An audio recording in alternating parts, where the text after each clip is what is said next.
Hello, everybody, and welcome back to another episode of Deep Thoughts. And today we're talking all about Demon Slayer Kimetsu no Yaiba, episode 21, Against Core Rules. Before we kick off this week's episode, though, I do have to give a big shout out to those of you who shared last week's video over on Twitter, namely at Joshua J. Bell 18, at Shonen OG, at Tenko Yai, at SunnyChan 1951, at Veridon Main, at DMan 1995, at DCipher14, and at John7064, a bunch of numbers. Thank you, John. And thanks to everybody who shared last week's video over on Twitter, and if you too would like to get your name shouted out in next week's video, then be sure to share today's video around on the internet, and then tag me at JoJo Talks Too Much, and I'll be sure to have your name in next week's Yaiba video. Now, with that said, treading on thin ice here, because I have some thoughts on this week's episode. Not too many, because honestly, I thought this week's episode was slightly better than being just sort of okay. It's probably, I don't want to say my least favorite episode, but it's definitely my least favorite of this arc, and I'm sure some folks are going to be upset by that. Doesn't mean I didn't like the episode. I actually did think that there was quite a bit to like, but it was just some stuff that I wouldn't say that I was like, angry about. It was just sort of stuff that I'm like, okay, well, all right. Like that kind of thing where like I wasn't like, oh, that's dumb. It was just sort of like, oh, okay, right on, cool. And one of them being, just offhandedly off the top of my head, something that I can think of is the fact that all the transformed Slayers are apparently okay. It's an offhanded line from one of the people, but like we see some of these Slayers, right, in the background. And this is like towards the end of the episode, so, you know, as usual with Deep Thoughts videos, we're jumping all over the place. But towards the end of the episode, there's some characters that we see in the background, like they're all mummified. And some of them are like real small, like they're very clearly still like part spider to some degree. But the line was, everybody's probably gonna be okay. I'm assuming they said probably because the other ones aren't, but they have these medics like carrying around the other people as though they are going to be okay. So are they just gonna be like heads with like real tiny torsos for the rest of their life? That sounds miserable. I'd rather you just kill me. Like, I don't necessarily, again, it's not a bad thing. It's not a bad moment of the episode. I don't think anything in this episode is poorly written or poorly directed or anything like that. It's just stuff that I went like, okay, all right, right on. And that's kind of how I felt about this, where I was like, really? Okay, interesting decision, but okay. Maybe they'll continue to get better, but if they do, I certainly hope that they learn to use their words. Unlike our heroes in this week's episode. It seems like all anybody could say during the whole like Nezuko escape scene was, "Run, Nezuko," or "Why are you doing this?" To which Tomioka would say, "Nothing," and to which Tanjiro would say, "Is she my sister?" But like not explain like, hey, she's never eaten anybody and never really even attacked anybody except for the initial time that I found her. After that, she only ever fights other demons. Like, she's actually cool. Like, you couldn't just say like, oh, no worries, no, she's actually cool. Orokodake actually gave her the okay. Like, you can't tell me that Orokodake doesn't have like sway in the Demon Slayer Corps. Again, not bad. It's a little annoying that these characters wouldn't just use their words. Like, I know that they can. So it was just sort of like, I'm gonna chalk it up to heat of the moment.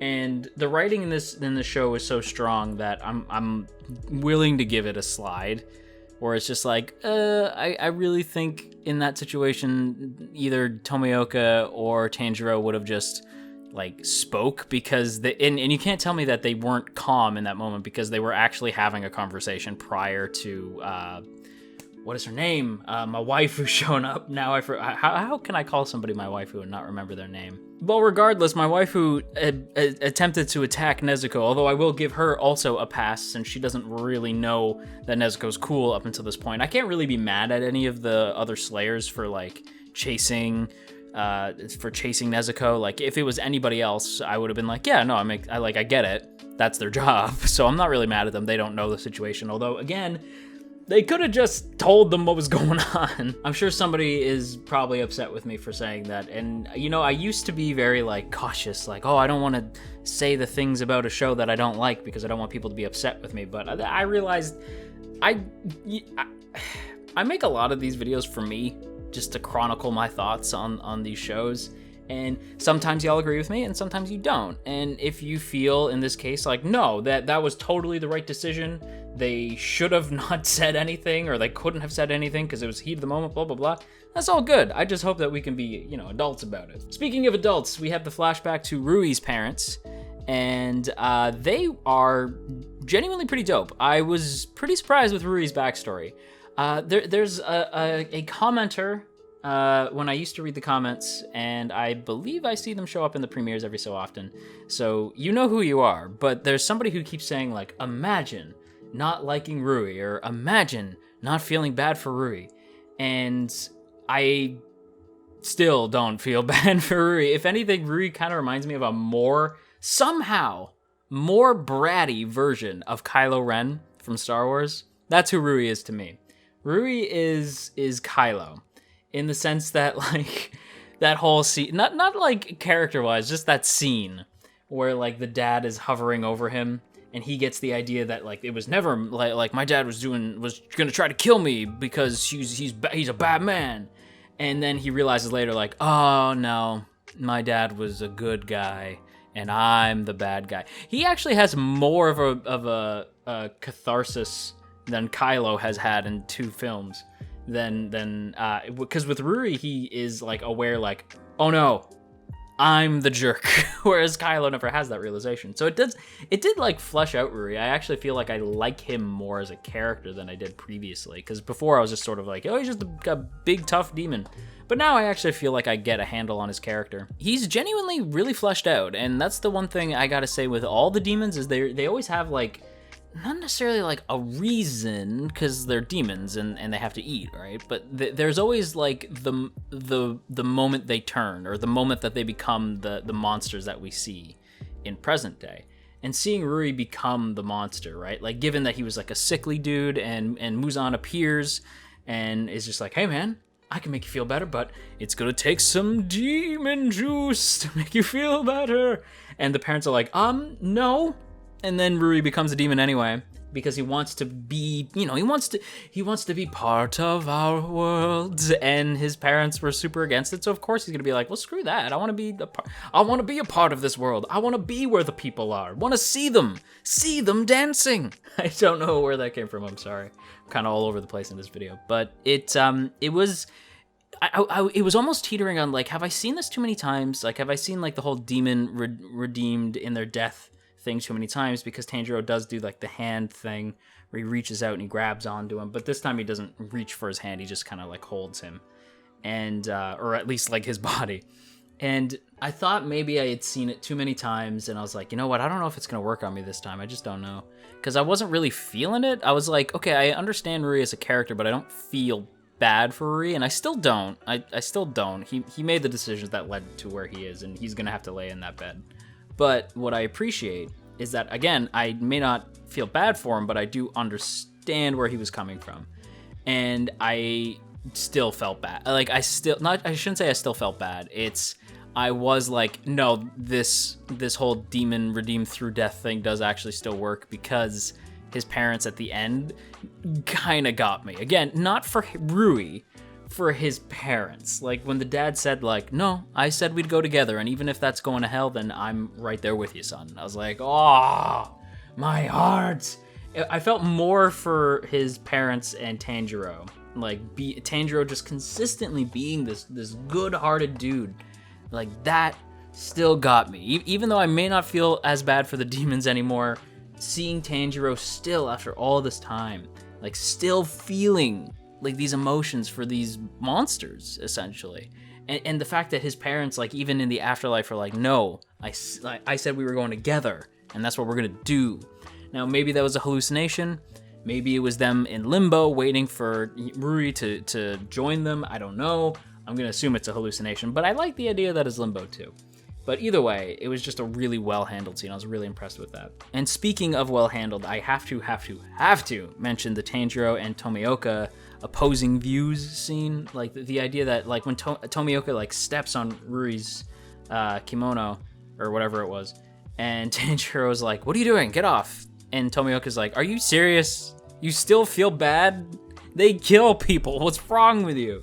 He says it a little bit more eloquently than I do. But Tanjiro just fires back with like, "Yeah, they're demons, and I won't hesitate to take them down. But they were human at some point, and I can't let myself be that cold." Like, it made me realize, like, even though I think Tomioka is like a total badass, like chief badass of the show, Tanjiro is the one that I think would inspire me more between the two of them, because Tanjiro's he's graceful. He's like the ocean. He can be calm like the ocean, but he can also like bring the waves, right? He can like lay waste to demons, but still feel in his heart that pain, and he carries that pain with him. He carries it on his back like he does Nezuko and the whole team. I love that these two characters can be so like opposite and yet still want to protect Nezuko, still sort of understand each other even though they're so different. I really appreciated that little conversation they had. I wish they kept talking, but alas, the plot must thicken, and the plot does thicken indeed with the appearance of the Hashirayas, whatever they're, the top elite in the Demon Slayer Corps.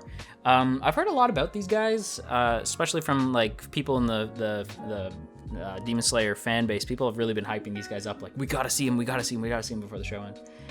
So I am happy to see them. Their designs are dope. I was like, whoa, these characters look really cool. You can tell the mangaka must have had fun making these character designs, and I wanted to go a little bit more in depth on, like, I was like, oh, I wonder what the colors mean, and like, you know me, I'm all about color theory and stuff like that. I love looking at colors and character design to try to figure out what the character design and color choice says about them, like, as characters. But I'm gonna wait on it till we get to learn a little bit more about them, and I'm really excited to learn more about these characters, especially after all the hype that they've been getting from the manga fans. So yeah, I'm really excited for next week. So with all of that said, I am going to give this week's episode a rating. I said in a previous video that I was going to stop doing that, but I think I'm going to keep doing it because I don't know. People get sort of annoyed with the ratings, but I think they're fun. That said, I'm going to give this week's episode a rating of B-. I did think this was a pretty good episode.